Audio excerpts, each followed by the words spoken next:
on your side. This is 12 News Today. Now at 5, a student in Henrico is fighting for his life after police say he was stabbed by another student at school. Students and parents left shaken after the terrifying ordeal. I had a moment where I had to, go cry before I picked him up. We're live this morning recounting what led up to that violent moment and what students can expect as they return to class today. Plus, new developments coming from Petersburg after a 5-year-old brings a gun to school. What we know about an arrest made in the case. All right, a lot to get to here on a Thursday morning. We appreciate you starting the day with us here on 12 News Today here at 5 a.m. I'm Ashley Hendricks. And I'm Sarah Bloom. Obviously, some big serious headlines. As we're getting out the door, how are we doing? Yeah, not too bad on the roads. Andrew, I never thought I'd be so happy to see 40, but after seeing those 20s, yeah, I'll take the 40. We're not only above normal for this time of year, but we're way above yesterday. Yeah. It's coming back, though, in hours. You get this one morning. I remember looking on Monday. This is the one morning above freezing that we have this week. So here you go. It's 23 degrees now, warmer than it was at this time yesterday. Richmond was at 20 yesterday morning. Now we're at 43. So it really doesn't feel anywhere near as cold as it has for the past few mornings. But today's Arctic cold front that's coming in really over the next few hours, which will bring maybe a little spotty shower. In general, just bringing a gusty wind and a sharp drop in humidity and temperature into the afternoon. That makes it feel cold again, and it's going to be quite chilly this afternoon. Next week, though, does look warmer. I want to give you a first alert to that with a few shower chances. Today, this front just now in our western suburbs, trying to move across the mountains and come into central Virginia. So this is a tough forecast because you see 44, you're thinking, okay, I'm good with that. But it's going to be windy. Winds gust to 30+ miles an hour, and our temperature drops. So it'll be back to near freezing by sunset this evening. So dropping off temperatures this midday and afternoon. Candice, over to you. All right, good morning. 5:01 the time. Not doing too bad as we're traveling towards our Tri-City area. So 95 between our Chester Hopewell exit, 288 exits, no problem. We continue to see nothing but green as we head down towards Temple Avenue. Dinwiddie, good morning to you. 85, 460 look wonderful. And then traveling through Hopewell, Prince George, even Charles City, traveling along 295, not too bad. We do have some construction scheduled and continuing there near Varina-Enon Bridge. Ashley and Sarah will talk more about that in a few. All right, Candice, thank you. We continue following a developing story out of Henrico this morning where a student is fighting for his life after being stabbed at Henrico High School. We know a lot of families have a lot of questions about this. Another student was also taken to a hospital with non-life-threatening injuries. Emily Yinger is live this morning with everything students and parents need to know as kids head back to class today. Emily. Yeah, well, class will resume as normal today here at Henrico High School. There's also going to be counselors available for any students who may need them. Meanwhile, police continuing to investigate exactly what played out yesterday. Now, it was just before 12:30 yesterday that officers were called to Henrico High School for the report of a fight between two juvenile male students. Officials say one of the students was stabbed and was taken to the hospital with life-threatening injuries. We're working to get an update on his condition this morning. The other student was also taken to the hospital but is expected to be okay. The school was placed into lockdown for most of the day, and while parents were told they didn't need to come get their students, some did because they said they were scared about what happened. I was more so concerned about his mental health and letting him know that, as his mom, I'm here and I'm gonna come get you whenever something goes on, even if it doesn't have to do with you. Now, police believe this was an isolated incident, but are still trying to figure out what led up to the situation. We have not heard anything yet about any charges being filed. We'll keep you updated about that. We also are still working to learn what exactly the item was that that student was stabbed with. We don't have that information at this time, but working to gather those details this morning. In Henrico, Emily Yinger, 12 on your side. Emily, obviously a difficult story here. We're thinking of those students heading back to class today. Continuing this news, it's so hard. Breaking overnight in Petersburg, we have an arrest made after police say a gun was discovered in a preschool student's backpack yesterday. Macy Moores has the latest from the First Alert Center. Macy. Yes, Sarah, overnight we've learned police arrested and charged 26-year-old Brand Lucas with felony child neglect and reckless handling of a firearm.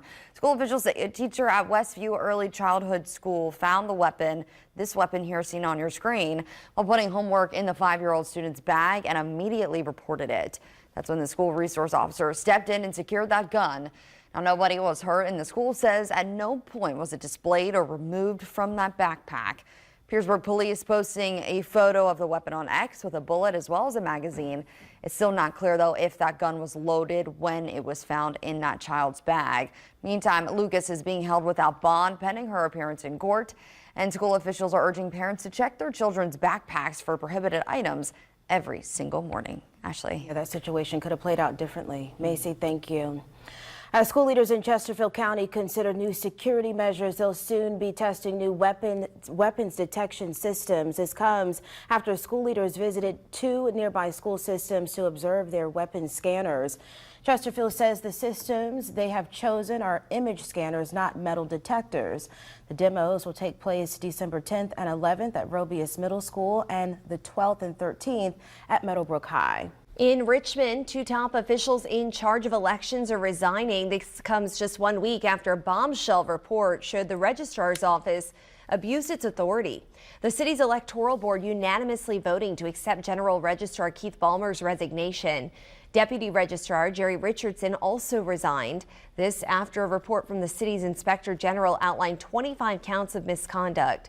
That includes misuse and wasteful spending of more than $500,000, drinking on the job, failing to properly report harassment, and more. In response, Ballmer says he did not have the proper training for the job. The citizens of this city need to have a registrar in place who is also following the city guidelines. And that is where my office has fallen short.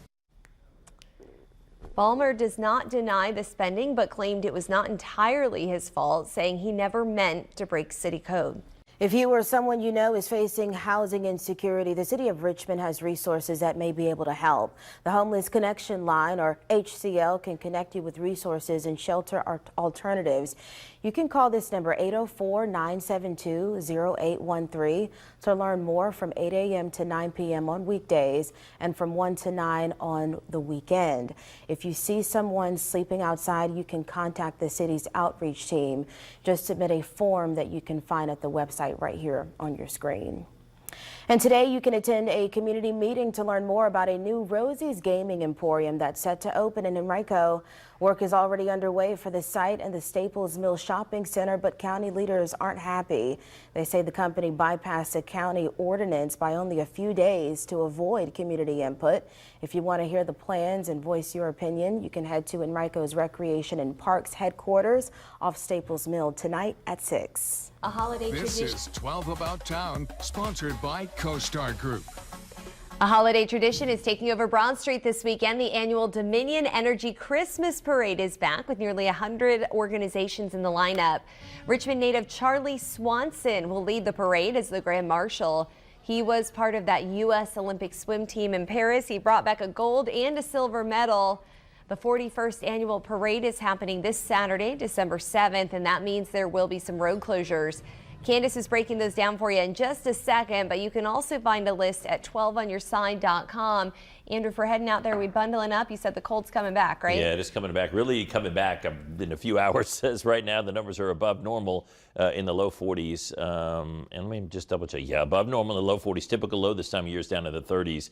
So that's a warm. I know it might not feel super warm out there, but it's a warm for December start. Now here comes an Arctic cold front. I mean, you can see the snow flying. They're actually getting some in Boston. They'll probably get a few snow showers in New York. And this is, though, for the most part, going to be in Northern Virginia and on the other side of the mountains where they get any precipitation out of this. Also, that's where the big winds are going to be. So if you have friends and family, or if you yourself are traveling along Interstate 81, that's a wind advisory, gusts to 50 miles an hour. And as the winds come pretty much perpendicular to the direction of travel, you'll have some high-profile vehicles, some big trucks, some buses, some semis that could be moving a little bit due to how strong the winds are going to be. So be careful there.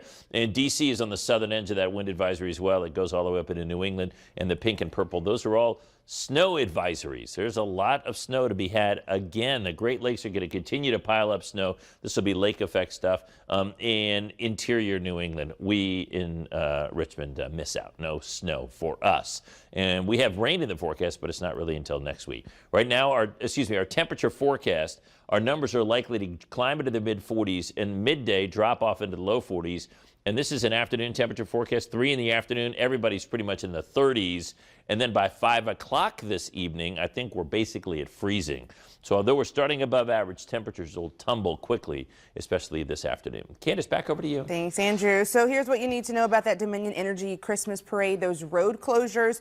We can see road closures starting as early as 6 a.m. on Saturday, while the parade doesn't start until about 10:15. We'll also see parking restrictions starting way earlier than that, around 3 a.m. Saturday morning. They want to make sure that that road is clear and open for the parade. So road closures to expect. Broad Street will be closed between Arthur Ashe Boulevard and 8th Street. We'll also have West Lee Street closed between Hermitage and Arthur Ashe Boulevard, and DMV Drive will be closed between Lee and Broad Street. There are a couple of other road closures to expect as well. But Ashley, see that long red line there? That's Broad Street. I just want you to see visually how much of Broad Street will be impacted on both sides, east and westbound, both directions. Definitely got to plan ahead. All right, Candice, thank you for that. Still ahead, amid growing doubts, President-elect Trump's pick for Secretary of Defense is not backing down. The latest efforts as Pete Hegseth works to protect his nomination. And new details from California as 2 young boys fight for their lives after a school shooting. Why police believe their class may have been targeted.